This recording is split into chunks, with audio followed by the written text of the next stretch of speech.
Arratsaldeon guztioi, ongi etorri bigarren hitzaldira ikur Quantum Talks. Buenas tardes a todos y bienvenido a la segunda charla en la serie de los ICOR Quantum Talks.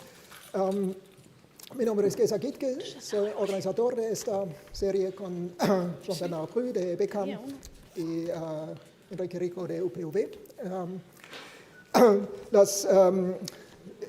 Primero quiero dar las gracias al Museo San Telmo de acogernos aquí para esta charla y al gobierno vasco y la estrategia ICUR que está soportando estas charlas y también la investigación científica en el campo de las tecnologías cuánticas.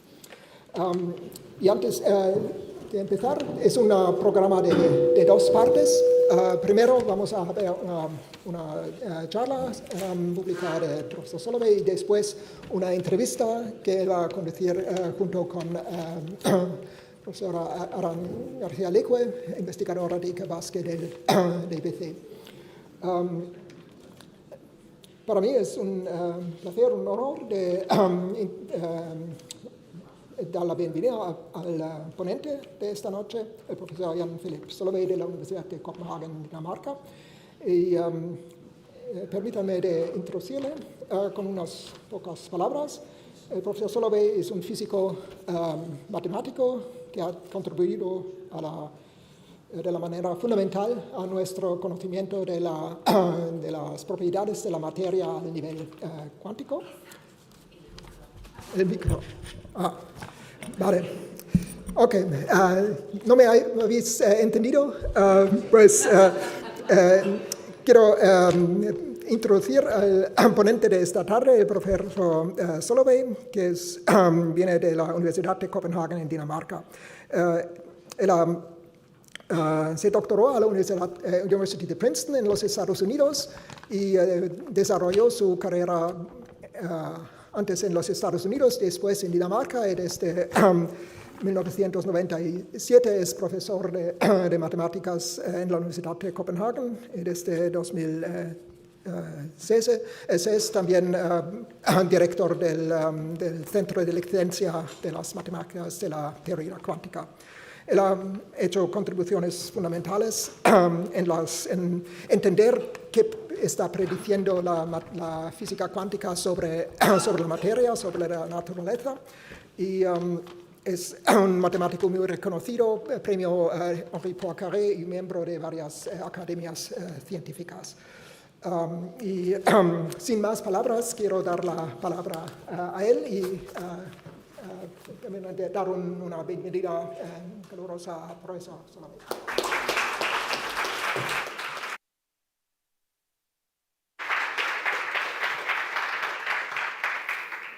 Thank you very much. Thank you for the introduction. I didn't understand it, but I'm sure it was very nice. It is certainly a great pleasure to be here and tell you a little bit of the work that has interested me for many, many years. So the Pauli principle. So we've called this From Atoms to Stars, the universe according to Pauli. And it is about what is often called the first quantum revolution, when the quantum physics was discovered back in 1920. Earlier, in fact, 1913, where my fellow countryman, Niels Bohr, invented quantum mechanics, the beginning of quantum mechanics, and the understanding that came from quantum mechanics and what it means for matter. Nowadays, we have the second quantum revolution. I will not talk about that in the talk, but if there are questions about it, I'll be happy to discuss the second quantum revolution. I know that the city will get a quantum computer, and that is part of the second quantum revolution. But let me start with the Pauli principle and what it means. So in nature, there are four fundamental forces. There is the electromagnetism, electricity. We see the wires everywhere. There is gravity. I mean, if I let this one go, it will fall down. Or we see Galilei, who is throwing the ball from the tower in Pisa.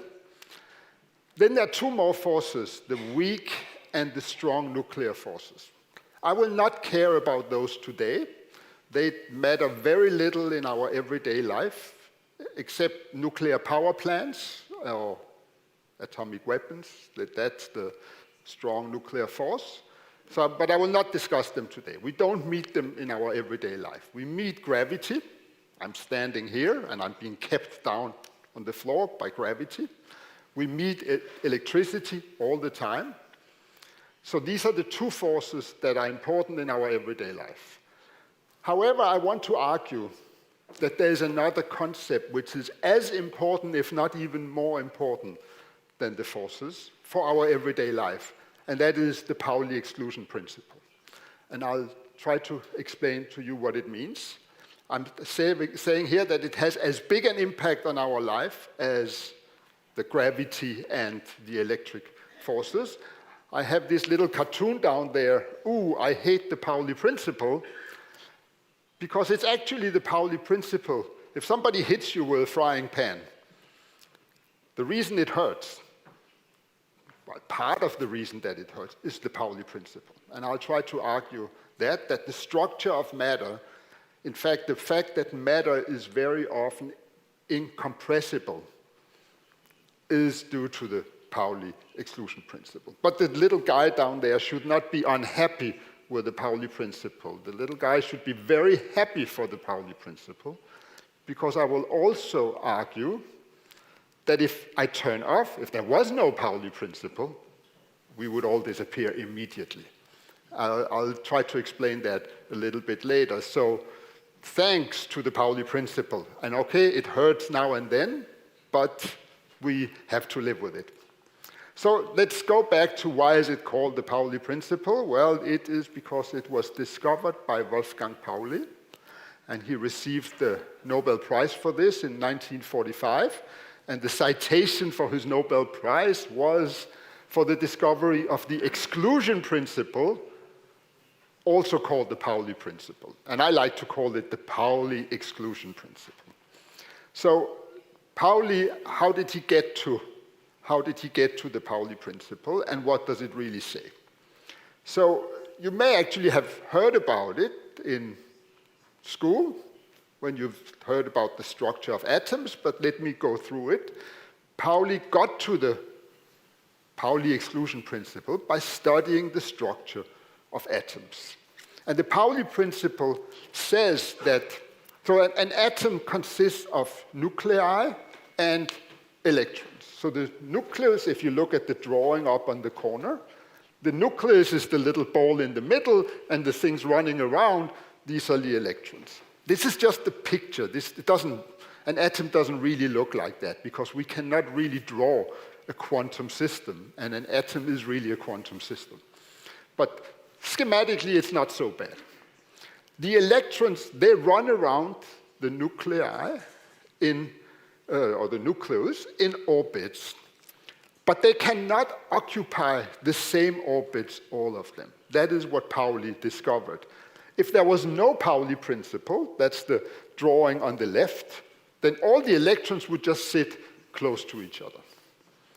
And the atom would actually be very small. That's the drawing on the right, seen from on the left, seen from you.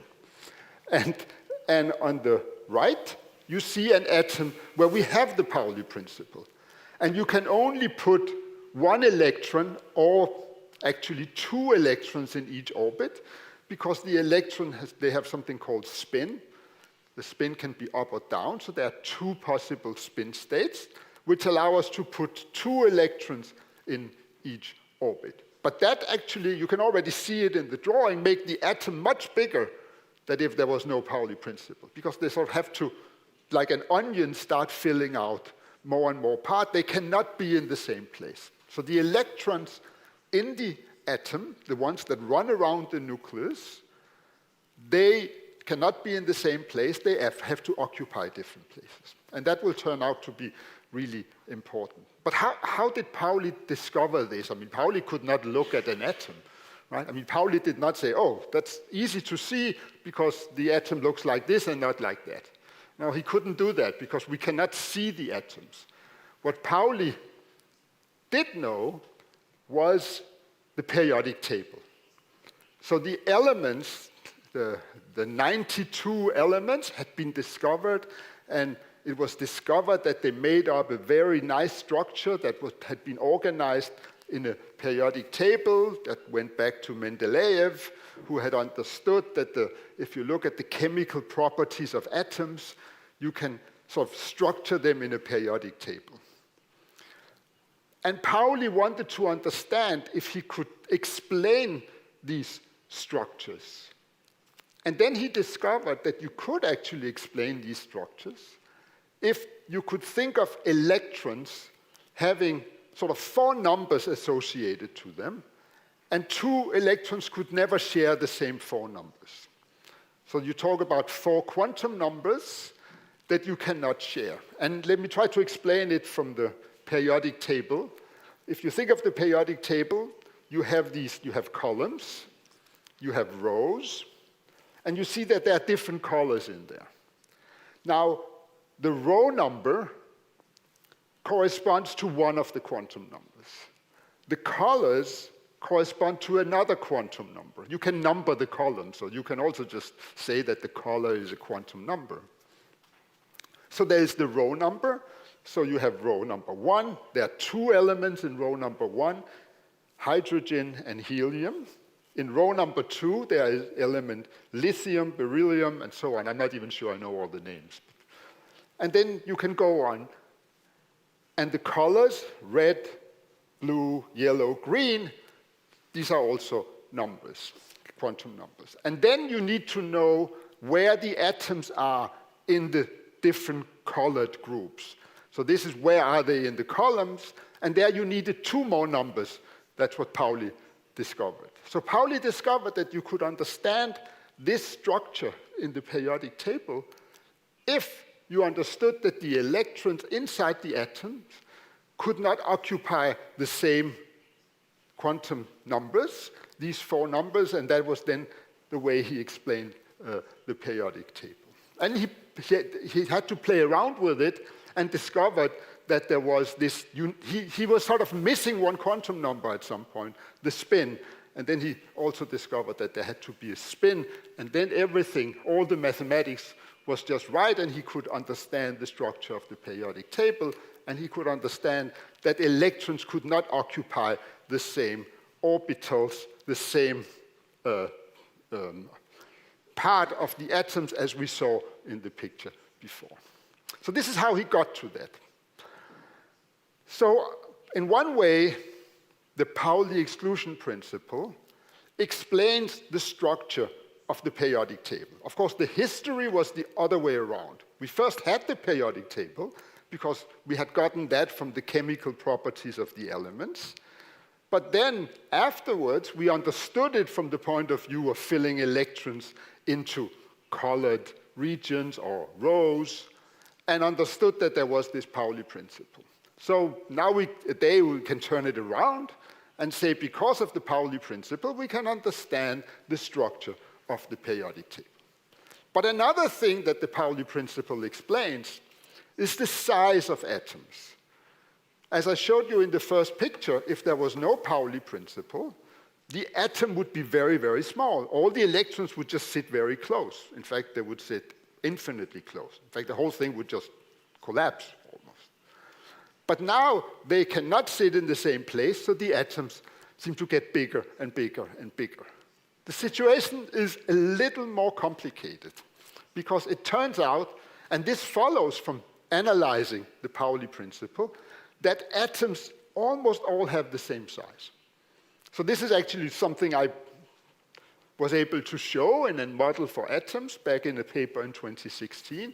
So I've been very interested in understanding the size of actually everything, the size of atoms, the size of me, the size of the Earth, the size of stars. But I started with the size of atoms, and all atoms have almost the same size. And this you can understand from the Pauli principle. And notice I try to look at 2 extreme cases. So there's the case of the 3 electrons. That's the atom called lithium. It has 3 electrons. And then there is the atom called thorium, which has 90 electrons, so many, many more electrons, 30 times as many electrons, but they fill up exactly the same amount of space. The two atoms, thorium and lithium, have essentially the same size. So in one sense, the electrons are pulled in because the nuclei get bigger and bigger and bigger, so they pull in the electrons, and the Pauli principle pulls them out again. And there's a complete balance between these two things. So when you put in 3 electrons, they're pulled in. When you then fill in more electrons, 90 electrons in thorium, they will be pulled in by this atom, which is much stronger nucleus, but the Pauli principle pulls it back in, and they get almost the same size. So this can be understood from the Pauli principle. Another thing that the Pauli principle explains, so I want to talk about the size of everything in the universe. So this was the size of atoms, that the Pauli principle explains to us what is the size of atoms. So now let me go to the extreme other gigantic objects, namely stars. So if a star like the sun, the sun has a lot of energy. The sun burns, we know that, we can see it. At some point, the sun is going to run out of fuel. Right? And just like a car runs out of fuel, the sun will eventually run out of fuel. It will no longer burn. It will become a cold star.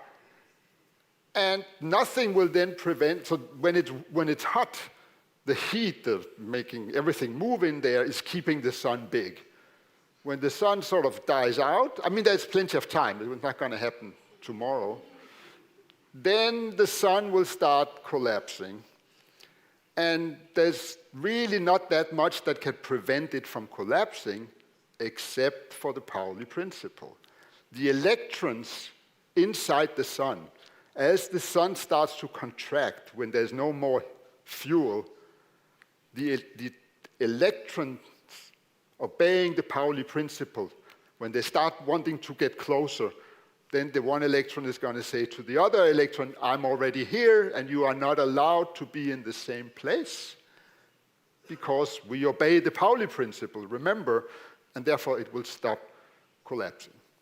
And it will end up, the sun will actually end up being what is called a white dwarf star. It will collapse to be essentially the size of the Earth.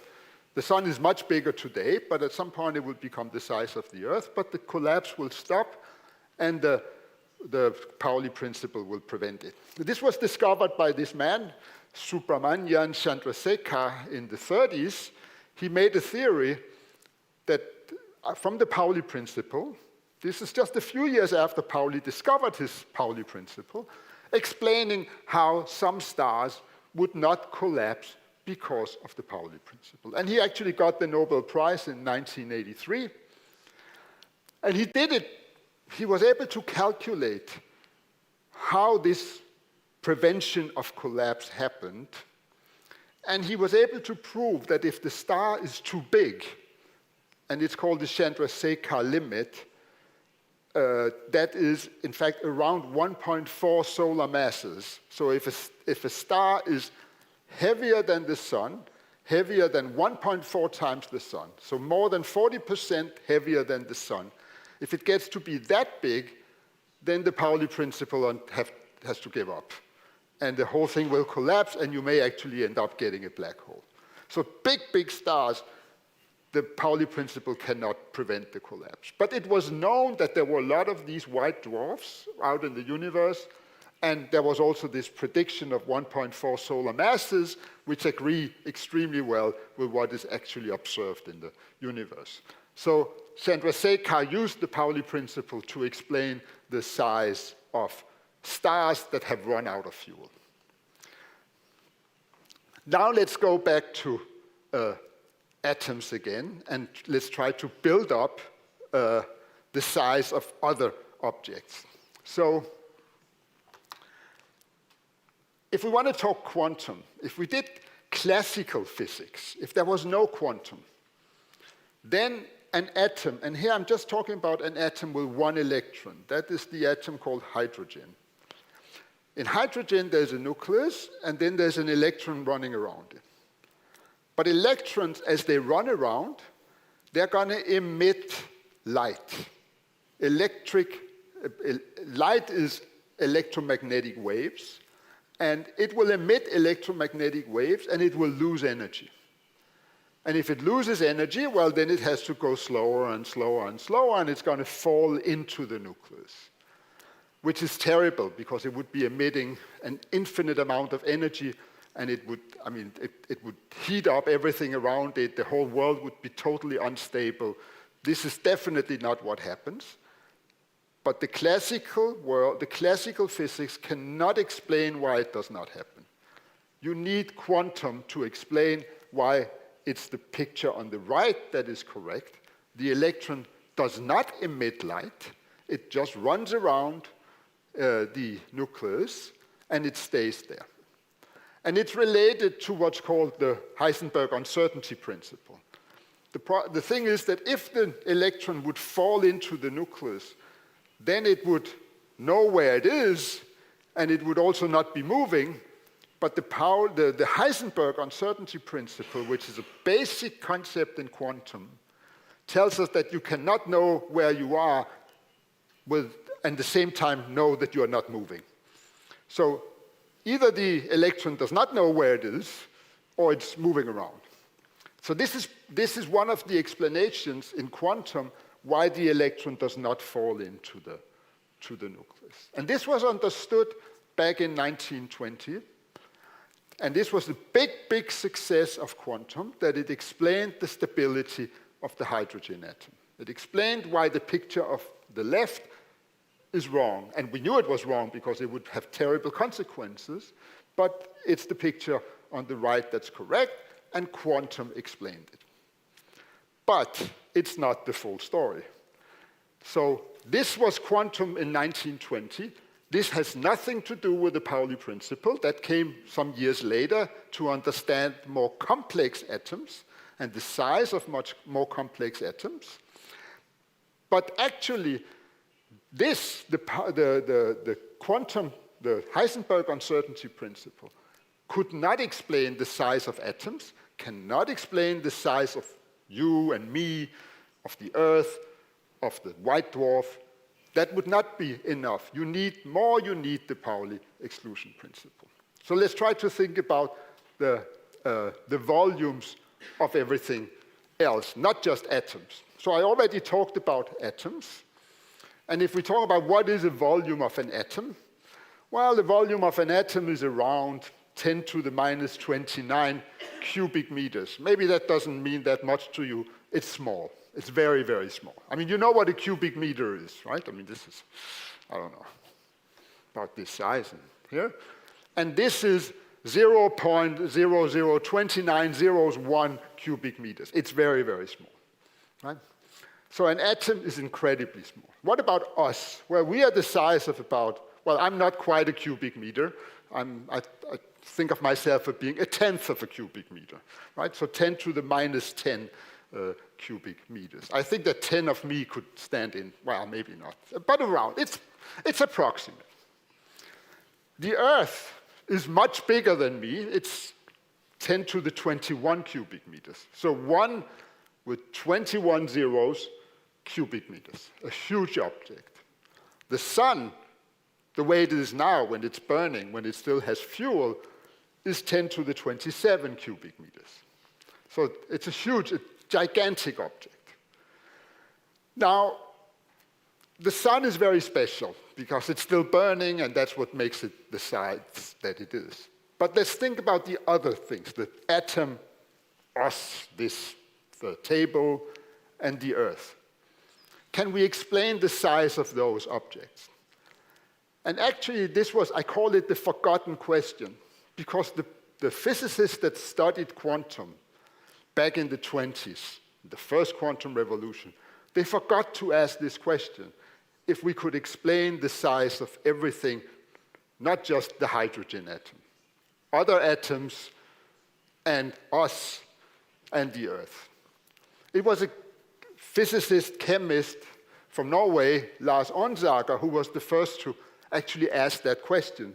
So he asked, why is the volume of matter proportional to the number of atoms in the matter?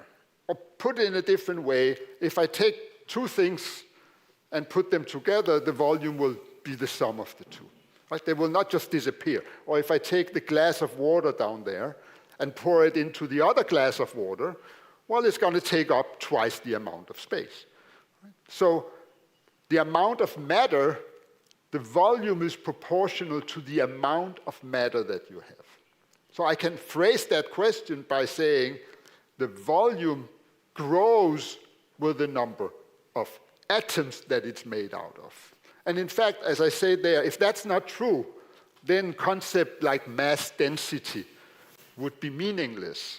I mean, if we say that the mass density, I don't know, plastic, 100 gram per cubic centimeters or something like that, to make sense of that, it's because if you have twice the amount, you have twice the mass. 3 times the amount, 3 times the mass. That's why density, mass per volume makes sense. Otherwise, it wouldn't make any sense. And Onsager asked this question, can we answer why is that true? That matter grows proportional to the, volume grows proportional to the number of atoms. Now, I was a little careful with the sun, because for gigantic objects, then it's actually no longer true. If it's the stars, a bigger star, as I explained it before, a bigger star, when it turns off its fuel, when it's finished with its fuel, it will become smaller, but the bigger, the smaller. So we say that the volume is actually inversely proportional to matter. And that's because these objects are so gigantic that gravity is pulling them in. So there's a different story for stars, but that story can also be understood from the Pauli principle. Let me try to get to the mathematics of the Onsager question. So I want to understand why is the volume of matter proportional to the number of particles, the number of atoms that makes up the matter. And I made an example with iron. So an iron atom is about 10 to the minus 29 cubic meters. Almost all atoms have the size of about 10 to the minus 29 cubic meters. And you can actually look up the mass of an iron atom. The mass comes from the nucleus. We can measure the mass of atoms. The mass of an atom is very small. It's 10 to the minus 25 kilograms. Now, we don't know, we don't see an atom every day, but we can see a chunk of iron. I've made a picture of a chunk of iron out there, and I blew it up so that you can see the atoms, and you can see the atoms are very, very densely packed inside iron, and that's what I want to get to.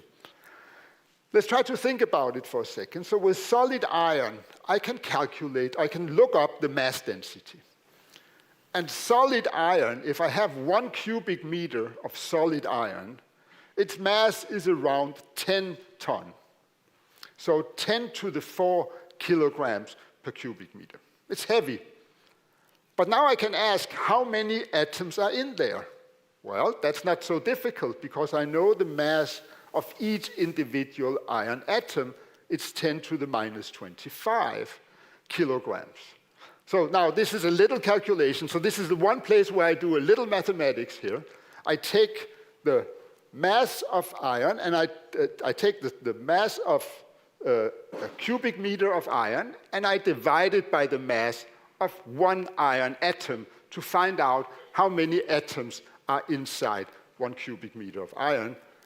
And this little calculation gives me 10 to the 29 atoms per cubic meter. So inside iron, a cubic meter of iron, I have 10 to the 29. I mean, this number may not mean much to you, but it's a huge number. I mean, it's the 1 billion is 10 to the 9, right? So the number of people in the world is about 10 to the 10, right? So this is this is the number of atoms in 1 cubic meter of iron is much bigger than the number of people in the world. But notice that there are 10 to the 29 atoms per cubic meter iron. But each atom was exactly 10 to the minus 29 cubic meters. So those two numbers are the same. I mean, the one is 1 divided by the other.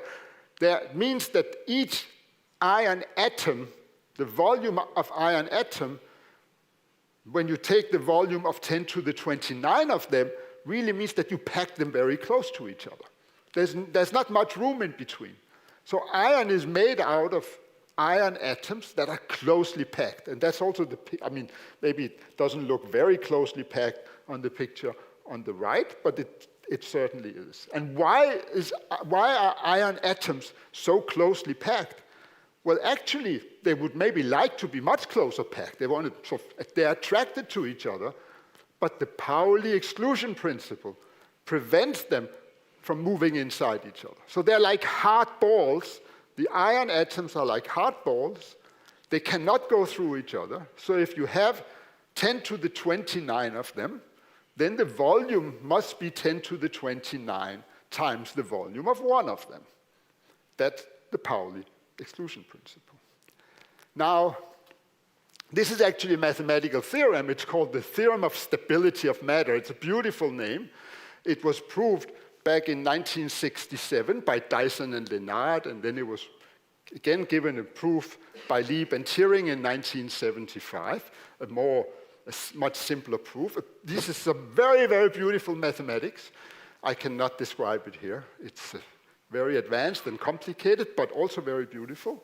But it proves exactly what Onsager was asking, that the volume of matter is proportional to the number of atoms. So let me finish by playing a game.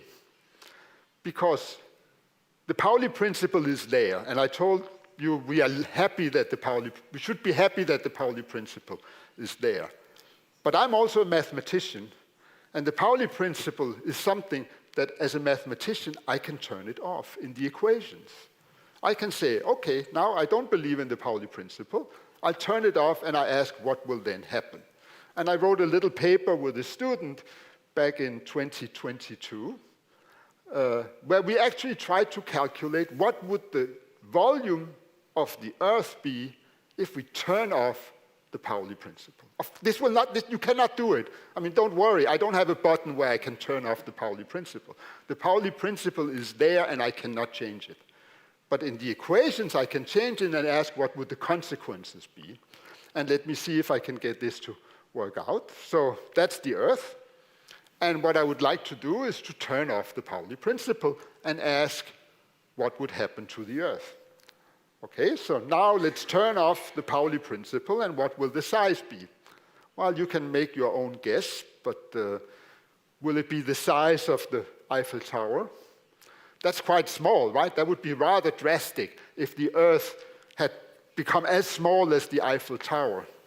But unfortunately, that's not the case. It will become smaller than that. So, would it be the size of a football? That's rather small, and that means that I could have the Earth under my arm when I come in here, right? If I had turned off the Pauli principle. But in fact, no, it becomes smaller than that. So now we get a little bit worried. How small can it actually get? So let's try to see, what about an atom? Could it be as small as an atom? So is it really possible that if I turn off the Pauli principle, that the Earth would shrink to the size of an atom? And the answer is no. It becomes smaller than that. So it will actually be smaller than the nucleus of the atom.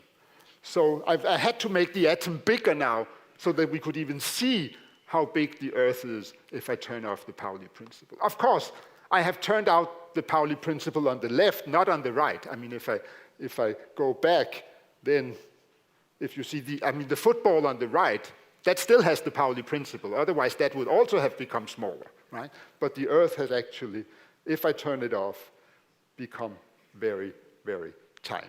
So let me summarize what we have learned about the Pauli principle. It explains the structure of the periodic table. Where are the elements in the periodic table? That's how Pauli got to it and found out about the Pauli principle. But it does more than that. It explains the size of atoms, this thing that all atoms essentially have the same size, 10 to the minus 29 cubic meters. But it does more than that. It explains the size of normal matter, me, the table, you, a football, the Eiffel Tower. All that is explained. The size of those objects are explained by the Pauli principle. You just count how many atoms, you count the number of atoms inside me, and then my volume is the number of atoms times 10 to the minus 29 cubic meters, give or take a little bit. It also explains the structure of matter, that the thing that we cannot pull atoms very close, so that matter is actually has this incompressibility. That also comes from the Pauli principle. So when I do like this, and I try to squeeze my hand through here, I cannot, because the Pauli principle is preventing the electrons in my fingers to go through there. Of course, if it was water, it could go through, but it pushes the water away. Right? The water is still incompressible. It describes the size of stars that have run out of fuel. If they are not too big, if they're too big, they become either black holes or what are called neutron stars. And as I showed to you, the world would collapse without the Pauli principle. So I think one should really hail the Pauli principle as being as important for us as electricity and gravity. So thanks a lot for your attention.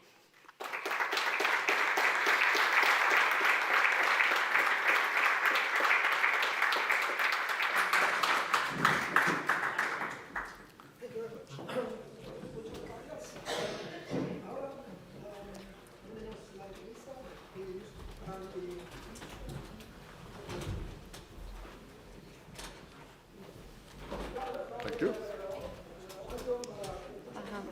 Voy a hablar en español probablemente, así que vamos a decir, I'll be talking in Spanish. That's okay. Translate to you. As long as I don't have to. As long as I don't have to understand.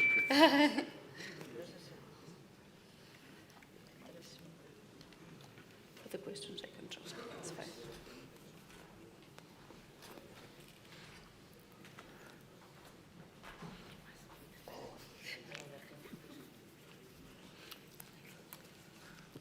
You have many gadgets. Igual paso. Ok, bueno, arratsaldeon denoi, eskerrik asko etortzearren. Y también, bueno, thank you very much, Professor Solovej, for being here with us. It's a pleasure for me to have the opportunity to dialogue with you. La idea de esta charla es que todos salgamos de aquí habiendo aprendido algo nuevo. Por eso, la estructura que hemos pensado es la siguiente. Yo voy a hacerle unas cuantas preguntas al profesor Solovej. También hemos ido recibiendo esta semana preguntas para aquellos que no podían venir o que les da un poco de vergüenza hablar en público. Y también abriremos una ronda de preguntas cuando, bueno, al finalizar mis preguntas y las que han ido llegando. De hecho, algunas de las preguntas que hemos recibido ya se han contestado parcialmente. Porque alguien pregunta a ver cómo podemos notar la mecánica cuántica o las consecuencias de la mecánica cuántica en nuestra vida diaria, y creo que el hecho de que si nos dan con una sartén nos duele, pues es bastante clarificante, ¿no? Pero bueno, esperemos ir un poquito más técnicos y aprender un poquito más de la ciencia, ¿no? El profesor Solovej, tal y como hemos visto, su investigación está en la frontera entre las matemáticas, la física cuántica y la química. Es lo que hemos visto en la charla sobre el principio de Pauli. Se puede decir que es una investigación bastante interdisciplinar, porque cubre varios campos. Y el centro de investigación QMAT, que usted dirige, el Centro de Matemáticas para Teoría Cuántica, según he leído, es también un centro bastante interdisciplinar. que cubre que es también la frontera entre la matemática, la física cuántica y la física y las ciencias de la computación. Entonces, me parece haber entendido entre líneas que la interdisciplinaridad para usted es algo muy importante, ¿no? Es así, es realmente importante cruzar diferentes disciplinas o al menos diferentes áreas dentro de la ciencia para tener un mayor entendimiento, o ¿por qué le interesa a usted esto particularmente?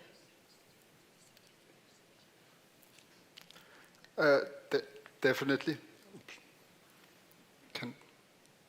Maybe you have to remove them, I'm sorry. ¿Se lo tiene que mover? Oh, okay. No. So definitely. I think it's very dangerous to think of science as being made out of fields where we do not talk to each other, of silos, because the world is extremely complex and we need to bring different sciences together to be able to understand the world. And if you ask how do we see quantum today, I think to answer that question you have to bring in lots of different fields. So I personally work in physics, mathematics, and chemistry. I know that physicists will call me a mathematician, and mathematicians will call me a physicist, and chemists will call me something completely different. If they don't like me, if they like me, they'll call me whatever they are themselves. But I think it's better to think of it as sort of a unified thing where we try to combine. And that brings me to the second quantum revolution. So I talked about the first quantum revolution. And this was when quantum mechanics was discovered to understand the structure of atoms, and it explained the size of everything and why it hurts to be hit by a frying pan. But today we are trying to use quantum mechanics as a resource also. So we are trying to harvest our knowledge about quantum mechanics as a way to communicate, to store information. We are living in the age of information, and the IT technology has been developing very fast. But this is information seen from a classical point of view. It turns out that to understand the mathematics of quantum theory, we need to understand a different type of information. So quantum is described in a different way from the classical world. I already tried to explain it here, that it requires a different way of thinking of information. We can certainly translate classical information into quantum information. But when we do that, we can also store it in quantum systems and keep it there and manipulate it using quantum. So quantum gives us completely new possibilities, and that's what we are seeing, hopefully, with the quantum computer. That's one aspect. The other aspect is when we do communication with quantum. So quantum, we're turning it around in the second quantum revolution, and it's not just that we feel the Pauli principle, or that my size is my size, which is very nice that quantum explains that, but we are turning it around. We understand quantum so well today that we're trying to harvest that information. But that requires that we bring in fields like chemistry, physics, computer science, because information is very much at the core of computer science. And as a mathematician, I think it's mathematics that ties the whole thing together. Okay. I'm glad that you are already answering some of the questions made by the public. Perdón. Así que sí que parece que vamos en sintonía. Volviendo al centro QMAT que usted dirige, otra característica que me ha parecido importante reseñar es que es un centro financiado por la Fundación Vilum, que es una fundación filantrópica que promueve, financia, impulsa diferentes proyectos en diferentes áreas de conocimiento. Y en el caso de QMAT promueve la investigación en ciencia básica, si lo he entendido correctamente. Esto es algo poco común en nuestro entorno. Tenemos el ejemplo maravilloso del DIPC y en breve, ya tenemos el IBM también, que está impulsando, junto con a través del proyecto BasQ del Gobierno vasco, está promoviendo las tecnologías cuánticas en el entorno local. pero quería que usted nos diera un poco su punto de vista acerca de este impulso de agentes privados en la ciencia, cuáles son, desde su punto de vista, las ventajas y si también hay quizá inconvenientes, no lo sé.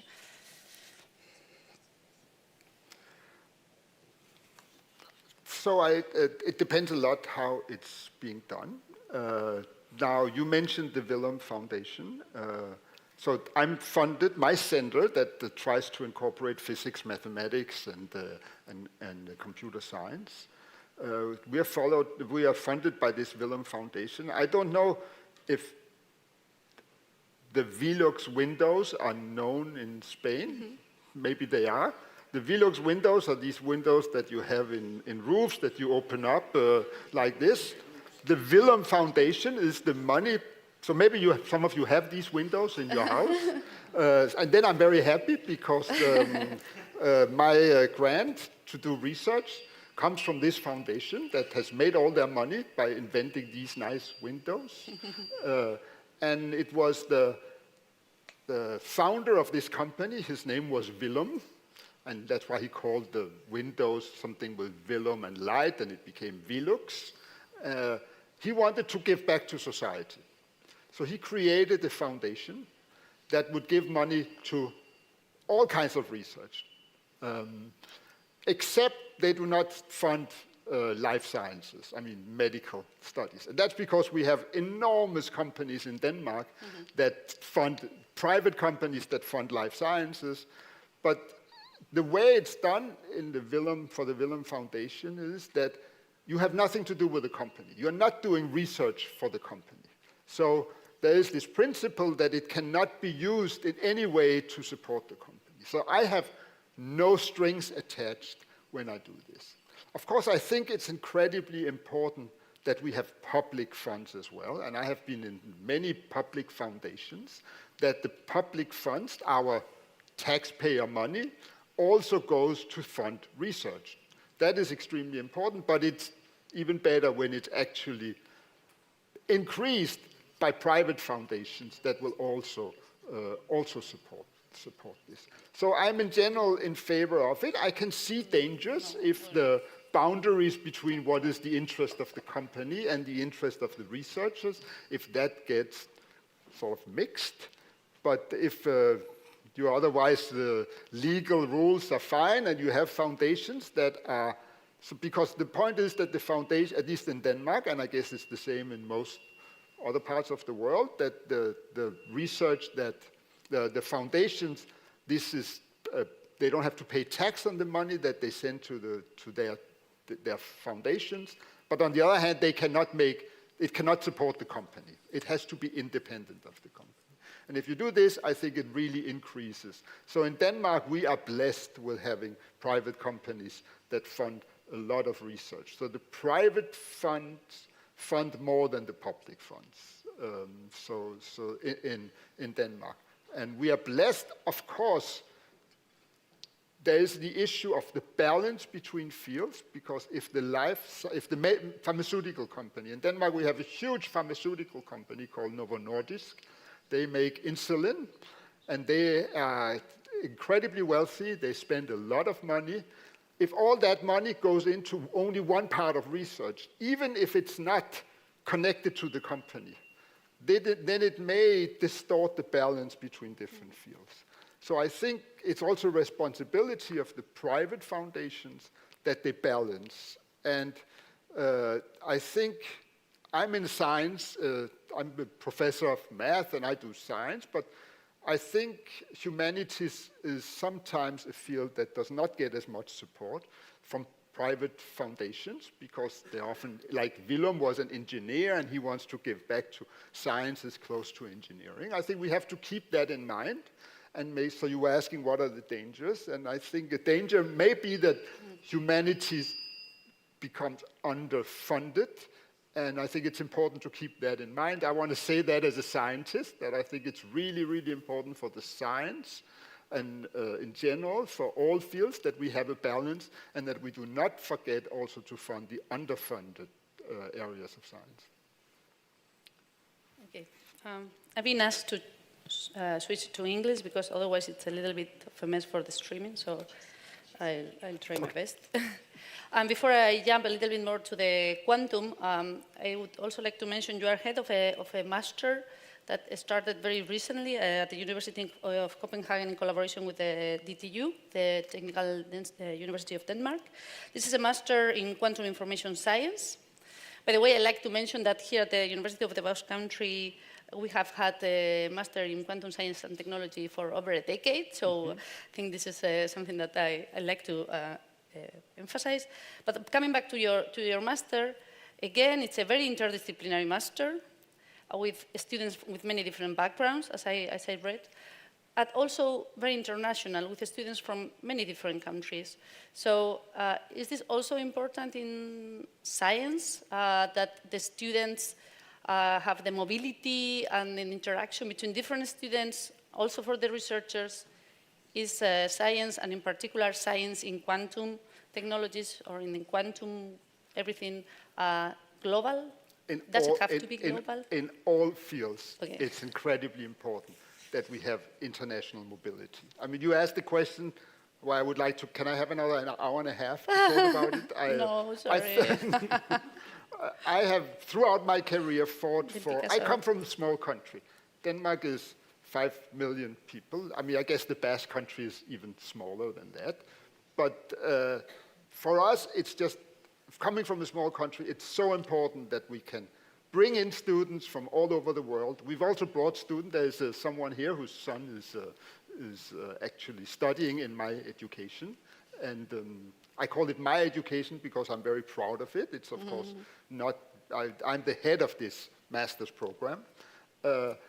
More than half of the students are international students, and I think that gives a fantastic atmosphere. And I think it's a way that we make scientists all over the world be able to talk to each other and understand each other, both when it comes to how science is done, but also just the cultures. So internationalization is incredibly important because we have to be very careful. It's the same thing with the interdisciplinarity. Very careful that we are not digging ourselves into a hole and only do what we are used to, but that we learn from how it's done in other places and that we bring all this knowledge around. So that's incredible. And that has been, for me, both in my research center, QMath, but also in the program, incredibly important. And I wanted to go beyond the EU, I mean, have students from outside EU as well, and we were somewhat successful in also bringing in students from outside of EU. Okay, and now going more into the quantum, you already mentioned the second quantum revolution and also the first quantum revolution. And the question would be, why now the second quantum revolution? Why is it happening now? Yeah, why is it happening now? I mean, it could have happened, I'm not sure it could have happened before. We needed to understand quantum first. So that meaning the first quantum revolution was for us to discover quantum, that this strange world of the atomic world where the rules are different, the Pauli principle, which that particles are not allowed to be in the same place, what it means for the structure of matter. So we have learned and understood quantum. We have also been able to test quantum against the classical, because there have been a lot of ideas, maybe quantum is not really quantum, but it's just classical and we didn't understand it well. But this has been tested.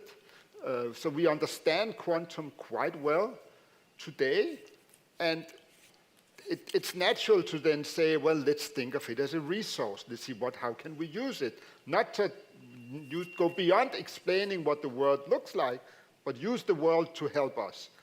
I should say that it goes back to, I mean, Feynman was probably the one that had the idea of the second quantum revolution. I mean, so Richard Feynman was a famous physicist from the last century, one of the great pioneers of physics and of quantum. And he received the Nobel Prize for understanding what he himself called the strange theory of light and matter. But he also understood that quantum was so complex that we could not actually calculate quantum with our classical world. So if we would like to understand, say, the structure of a complex atom, say iron. iron an iron atom has a nucleus, and then it has 26 electrons that run around it. If you try to write down the quantum equations and say, now I want to solve it, I want to find out the volume of iron. So I just put it in the computer. You can actually fairly easily understand that that's not going to work. The classical computer is not going to be able to calculate the structure of the iron atom. One of the other pioneers in this was a chemist called Walter Kohn, who got the Nobel Prize in 1998. He was understanding how you calculate things with atoms and how one should try to do it. And he, in his Nobel lecture, tried to calculate how big a computer would we need if we should calculate. I think he actually took an atom of size 10 electrons. But 26 is much worse. And so this is what's called the curse of dimension. I mean, the dimension of the system you're looking at is so huge that he tried to sort of estimate how big a classical computer would you need. And then he estimated that you would need all matter in the universe, or more than that, to build the gates of a classical computer that could calculate the quantum structure, say the volume of iron. Of course, we can measure it. So nature figures it out. And that was Feynman's idea. He said, wait a minute, if nature figures it out, that means nature is able to do this calculation that we cannot do. Maybe we can turn that around and use that nature is so good at calculating, right, that we can actually use this to do calculations that we cannot do on a quantum computer. So Feynman was thinking, let's use quantum to calculate quantum. But today we are going beyond that. We want to use quantum possibly to calculate lots of things that we cannot otherwise calculate. So that's one aspect. The other aspect is this information, that we can store information in quantum systems, in quantum matter, or that we can send information as quantum information. So we can change information into quantum and send it, and in that way we can have very safe communication, with safe cryptography. There's also some issue that you might be able to use quantum to break some of the safety codes we use today. But I think there's a lot of, this is mentioned very often, that quantum will be able to break all our codes. We are very far from that, I think. We are much, much closer to actually use quantum to do safe communication than we are to use quantum to break codes. So I'm trying to sell quantum here. Okay. Actually, there's a sentence by Feynman that I like very much. He said, if you think you understand quantum mechanics, you don't understand quantum mechanics. And I keep saying this to myself every time I don't understand something about quantum mechanics. Like, he didn't understand it either. But coming back a little bit to the development of probably to the first quantum revolution, the development of the foundation of the quantum mechanics, it was, I believe, driven by curiosity. They were not looking for an application. They were just trying to learn. They were trying to discover new things in nature, passion for knowledge, as we like to say here in San Sebastian. But the applications came later, like the laser, the GPS, whatever, that it was based on this knowledge, but it was not really, they were not in search of this. So what is the situation with the second quantum revolution? Are we driven by curiosity? Are we too eager to get applications in a short time? Yeah, that's a great question. I think to some extent we may be a little too driven by getting answers, but I think we are also driven still by curiosity, because it's thinking of quantum as an information resource. It allows us to understand information in a completely new way. So the second quantum revolution is not just a technological revolution, it's also a revolution that makes us understand quantum much better. And technology is not bad. It's certainly great that we can now harvest our knowledge of quantum and hopefully do it to the benefit of all of us. I mean, of course, there are always dangers that it will also be used not to the benefit, let's put it that way. But when you ask about whether we are too driven by applications, I think the second quantum revolution, it's been going on now for 20, 30, maybe more years if we go all the way back to Feynman. It has not been fast.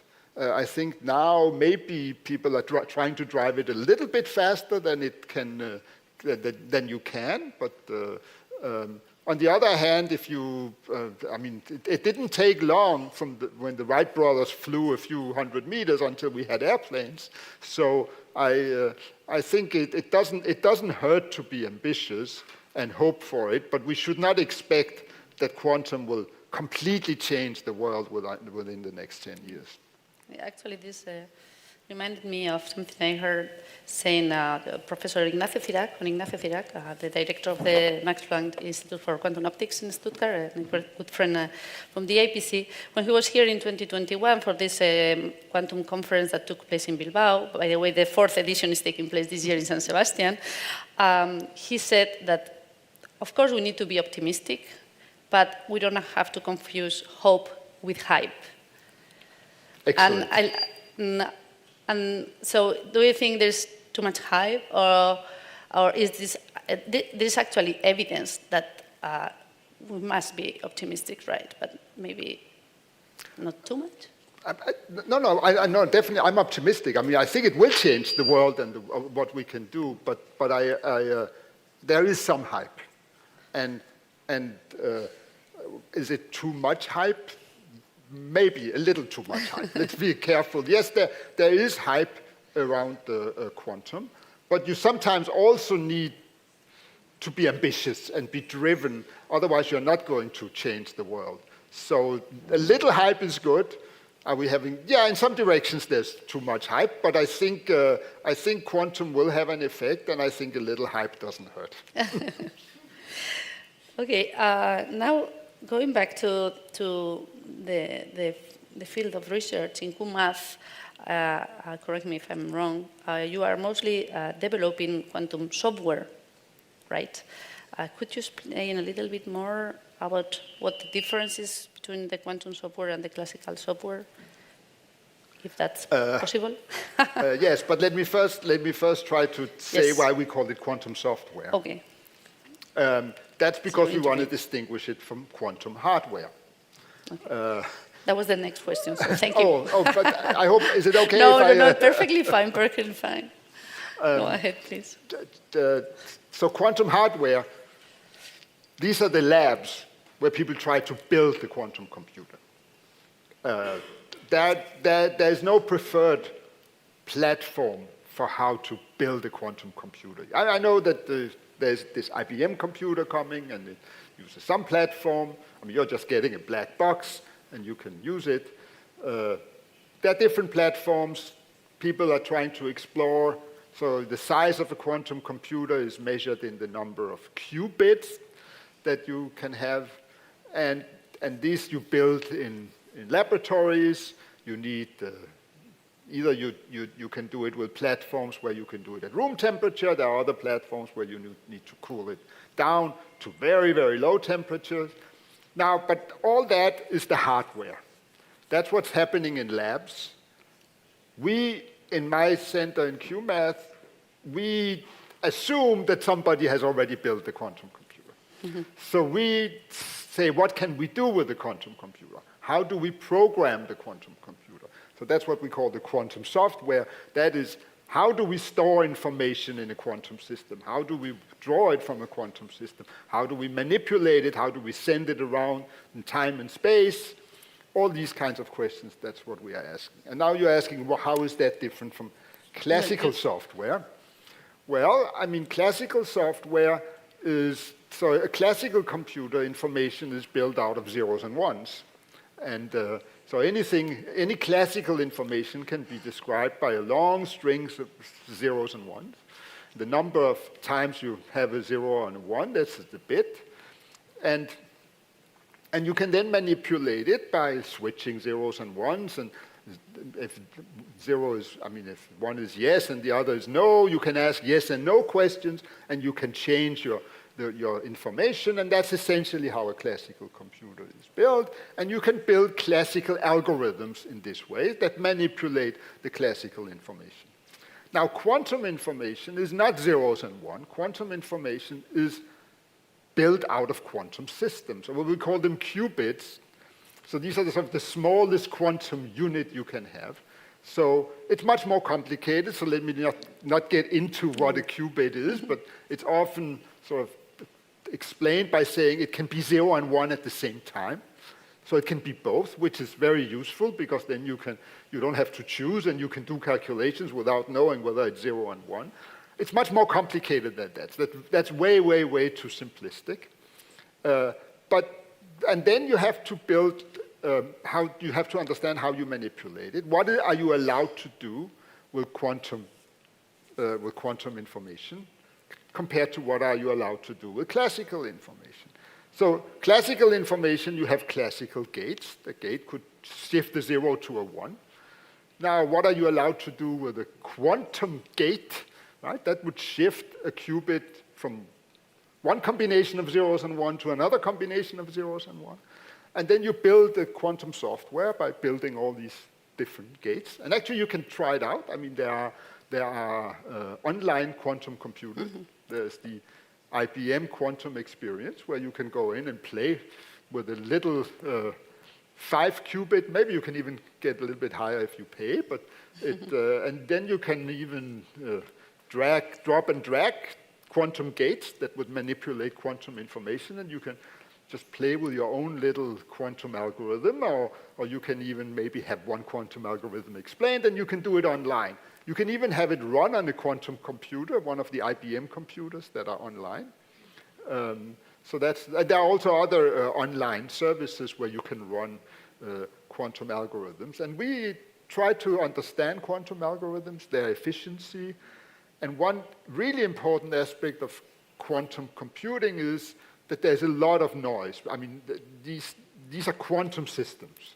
So 0 or 1, well, they're always just 0 and 1. But a quantum state, an atom is so small, if I build something into an atom, it's very difficult to be sure that it's really the way you want it. So how do you actually make sure that you have the right state when it's such a small object? So how do we do what's called fault-tolerant quantum computing? So that's also an aspect which is very special, or more important for quantum. It's also true for classical computers that they make mistakes. They sometimes switch a 0 to a 1 by mistake because, I don't know, there's a little devil in the computer that this happens to my computer all the time, right? That it doesn't do what I want to do. I think that's probably nothing to do with the fault tolerance, but for a quantum computer, it's much more important to understand this. So we both need to understand how do we make quantum algorithms, how do we make them fault tolerant, and what can we actually do with them, and in what sense are they better or not better than classical? It's not clear that quantum is always better than a classical computer, but it will clearly be better for certain things. And then there's the whole communication, which is not really an algorithm, but is more how do we send information, and how can we secure information as we send it, and how can we use it to encode and decode information. These are all the things that we study when we study quantum software. You already mentioned that we're going to have here in San Sebastian, I think it's going to be installed in 2025, we'll have this IBM quantum computer. I also read that actually at the Niels Bohr Institute in Copenhagen, you will soon have one of the largest open quantum computers. How do you value the impact of having such a computer locally for the development of the quantum science or the research on quantum science and technology? So I think the difference that you're choosing here is you're buying a a finished quantum computer. In Copenhagen, I'm not involved with it because it's really hardware. That's more hardware research where they're thinking of how to construct the quantum computer. But the choice you have where you actually buy a quantum computer, that allows you to actually study quantum software much more. I mean, that's focusing. I really like it because you're focusing on the quantum software aspects. How would you actually use such a quantum computer? What can we use it for? What can we be testing on this quantum computer? I mean, what kind of algorithms can we be running? How fault tolerant is it? And study like that. I think it's very important that have such, I mean, it's a big quantum computer, but as a computer, it's still rather small, and it will be limited what one can do, so it will at this point probably be more research interest, but I think it's fantastic to have such a thing and be able to test on such a large, for quantum computers, such a large computer, and have access to that. I think that will be, and that will probably attract a lot of researchers also. Okay, and now I'm coming to my last question, and which actually was also one of the questions that we received this week was, they were asking essentially the same thing, is that when will we have a real application, like whatever we call it real, but I've heard experts saying we'll have quantum functioning in cryptography or in quantum information or in metrology. They're talking about 5-10 years. And as a scientist, this sounds like very, very short to me. Yeah. Do you dare giving us some predictions? I think the question probably has to be qualified a little bit, because if you are asking when do you have a full quantum computer that can solve all problems and you have it at home, that's not going to happen in 5-10 years. Definitely not. When will we be able to solve some specific problems with quantum computers? Well, that will probably happen much earlier. Whether this will have an effect on everyone's personal life, that is maybe a little early to say, but I think there will be aspects where we can do it. I think some of the most promising areas of quantum computing, so the communication is actually already quite far, and I think within the next 5-10 years we will certainly see quantum communication being used much more widely and also for applications, not just for research. And then there's the thing called quantum simulations, where you don't actually build a quantum computer, but you rather build a quantum. This is much more Feynman's idea. Let's use quantum to calculate quantum. So so one example is if you want to, and we're doing this in my research center, a branch of it that we call Quantum for Life, where we try to see if we can understand quantum to understand some biological molecule, maybe for producing new medicine. I mean, it's still at a very early stage. But imagine you want to have some drug, some complex molecule, and you would like to know how does it interact with its environment, or how does it, what is the interactions with other molecules. Well, one thing you can do is to build this molecule in a lab and test it, but that's extremely expensive, because you don't know from how it will work, and constructing it in the lab may take a long time. But you can instead try to make a model of just as you would do a model airplane, you could do a model of this molecule, which is again a quantum model, but it's not the molecule itself. It's a quantum device which mimics the molecule, and which is adaptable, so you can play with it, so you can change the molecule, you can change the way you model the molecule. It's the same as essentially making a drawing before you build a house, right? The architect will make a drawing, and you can see if something is not going to work, you're not going to build a house. In some sense, that is what quantum simulation is doing. It's allowing you to test a quantum system without having the real quantum system by building a model of it and playing with that model. And I think that has very near-term applications, I think. So quantum simulation will have. But that is it's not the same as a quantum computer.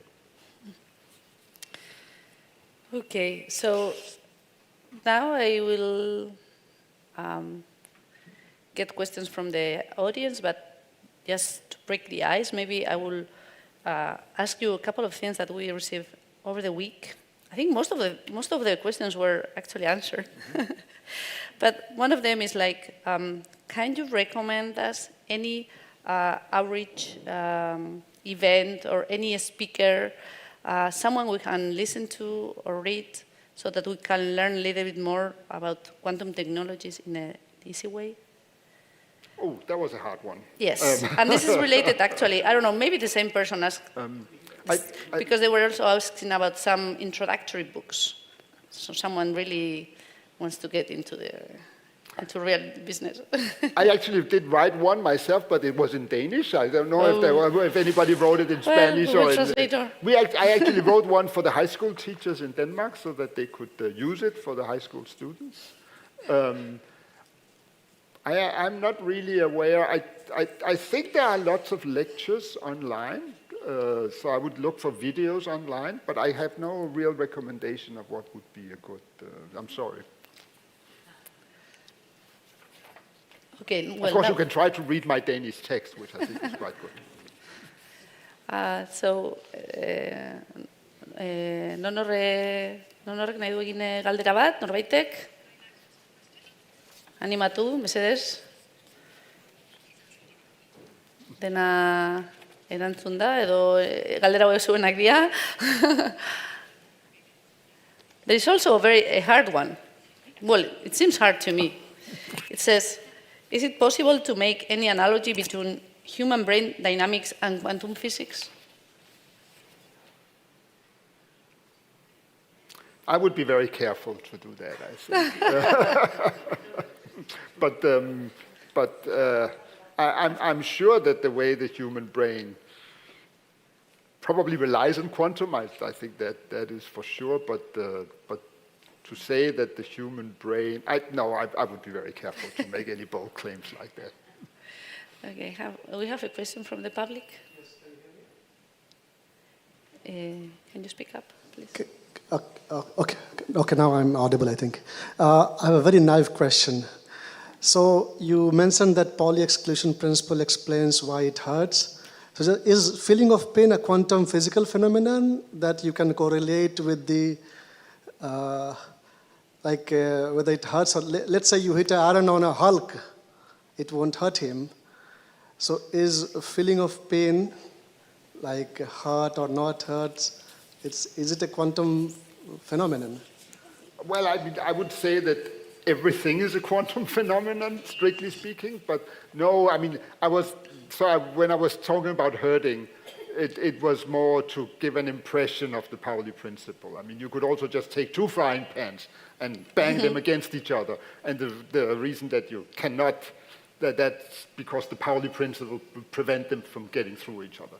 I think so I'm not a doctor or biologist, or I'm not sure I know exactly how pain is felt, but I think it's an electrical signal that when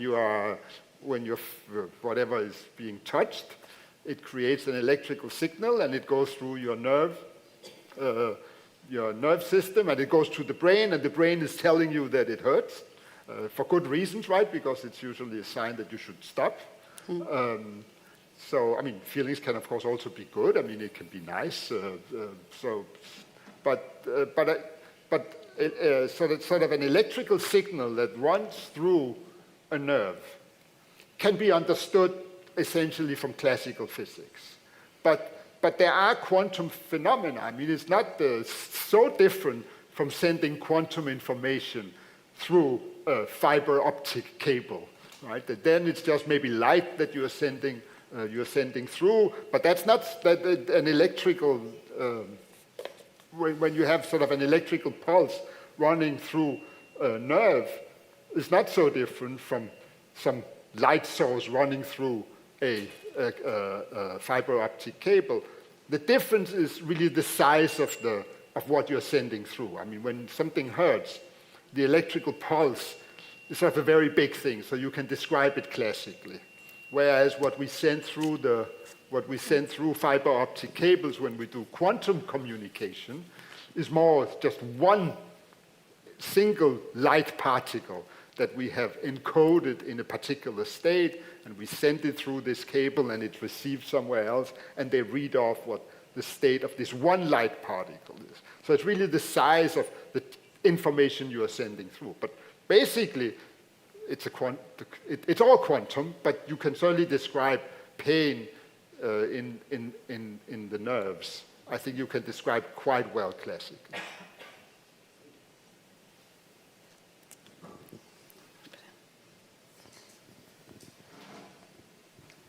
Hi, I have a question on your interesting model of making the Earth very small just by turning off the Pauli principle. Is turning off the Pauli principle in the model equivalent to eliminating spin or not really? No, it's not just eliminating spin. So the electrons have these two spin states that require that if they occupy the same orbit, they have to have opposite spin states.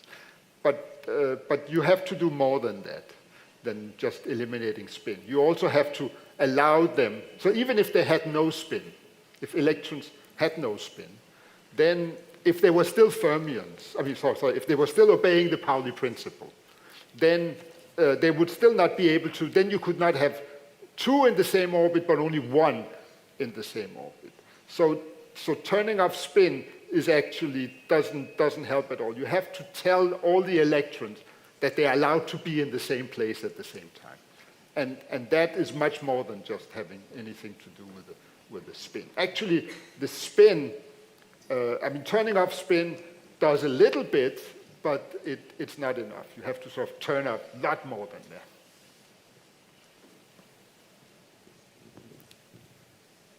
Any other question?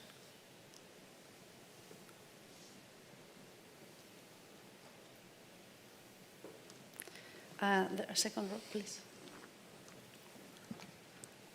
Thank you. Very nice talk. I was interested by some remark that you made that before the second quantum revolution could happen, we need to understand quantum mechanics.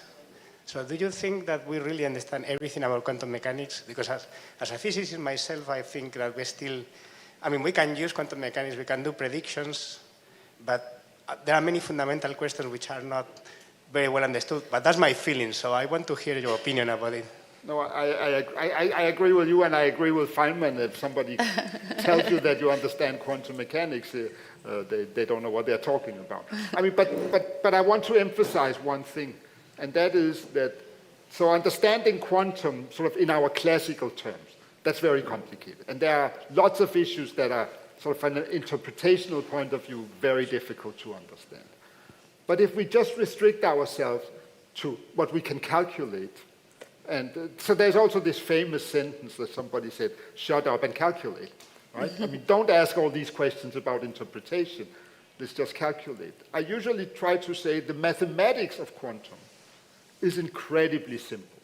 It's actually remarkable how quantum physics, from a mathematical point of view, is described by a theory which is infinitely simpler than the classical world. This is sometimes, quantum is always explained as a very complicated thing. But actually, and it is, don't misunderstand me. But the mathematics of quantum theory is what's called linear. It's a linear theory. There are no complicated effects as such.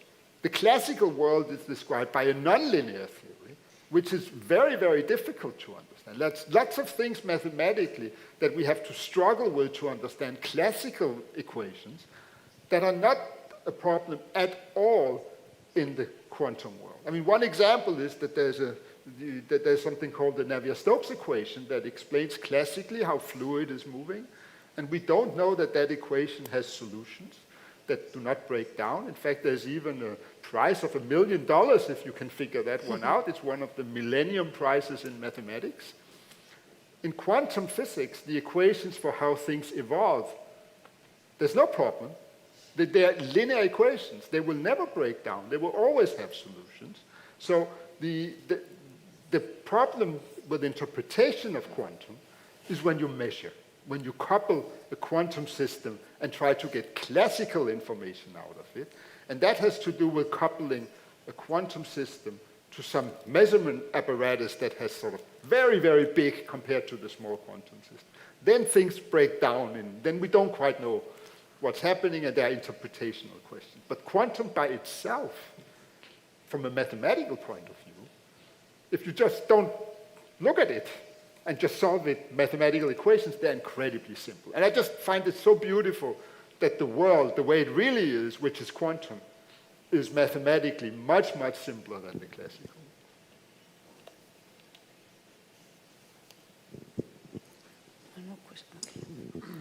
Buenas noches.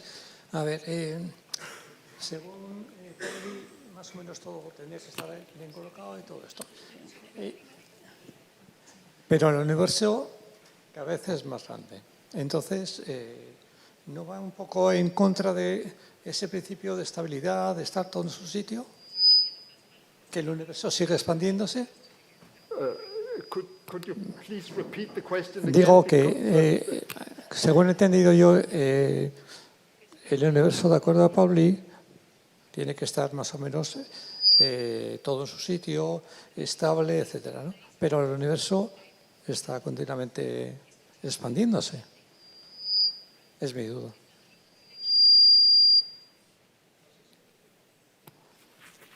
So, as I said, so the Pauli principle holds for everything, also for all the particles in the universe.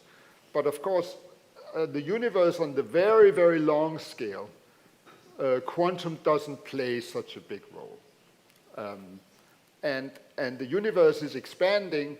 This we can understand. Well, I mean, one of the problems with quantum is that we do not quite understand quantum in the context of the universe. This is this problem that the Einstein's theory of how the universe is evolving, Einstein's theory of relativity, general relativity, is still a mystery to combine that with quantum mechanics. Now, so that's one thing.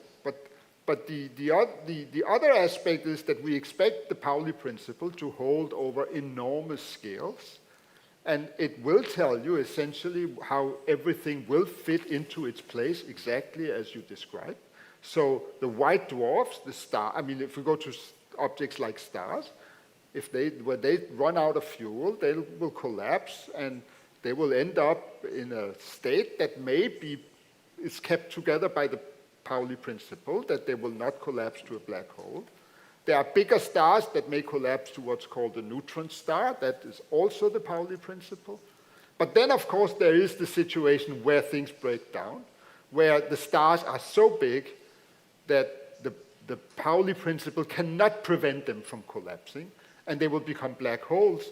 And then we do not know really how to understand that in connection with quantum mechanics. So that's one of the very big open problems in sort of the our basic physical understanding of the world, that we do not have a quantum theory of gravity. So we do not know what happens under the formation of a black hole from the point of view of quantum. We know some things, but we don't have a full picture. So you're completely right. I wouldn't call it a contradiction. It's probably just that we haven't figured it out yet. There's one other question. Sorry, I just have follow-up questions from your comment about Navier-Stokes equation. And I deal with those equations in classical sense. So I wanted to ask about your opinion on this. What will be the complications in terms of quantum simulations for, let's say, I want to simulate Navier-Stokes. So for molecular dynamics simulation, I feel your number of quantum states will be quite low. But for continuum system, it will be quite big, like we have to have a big quantum states or a huge number of quantum states. What, in your opinion, will be other complications than doing quantum simulations for these kind of equations? So I think if you want to understand Navier-Stokes, and there are starting to be research on understanding classical evolution equations using quantum computers, trying to develop quantum algorithms to understand classical equations like Navier-Stokes. I don't know exactly if people have studied Navier-Stokes, but people have studied other classical equations and attempted to have some quantum algorithms that can even be run on nowadays quantum computers. So I don't know so much about it. I think it will be possible. I mean, I wouldn't call it simulation because Navier-Stokes is not a quantum system. So we are not simulating a quantum system by another quantum system. So that would really be a quantum computation. You would try to make a quantum algorithm that would solve the Navier-Stokes equation. And you're saying it's a continuum equation, and it's true. You would have to make it into something you can solve on the computer. Now, there are computers that are fairly good at solving Navier-Stokes for short times, not for long times. Whether quantum will be better at that, that's hard for me to say in the short term. It's not clear to me that that is one of the areas where quantum will be much superior to the classical world, but we'll see. But it will not be able to win you the $1 million, right? Because if that was what you wanted, the $1 million you have to give a mathematical proof that there is a solution to Navier-Stokes. And that you will never be able to do with neither a classical computer nor a quantum computer. You would need to use that computer.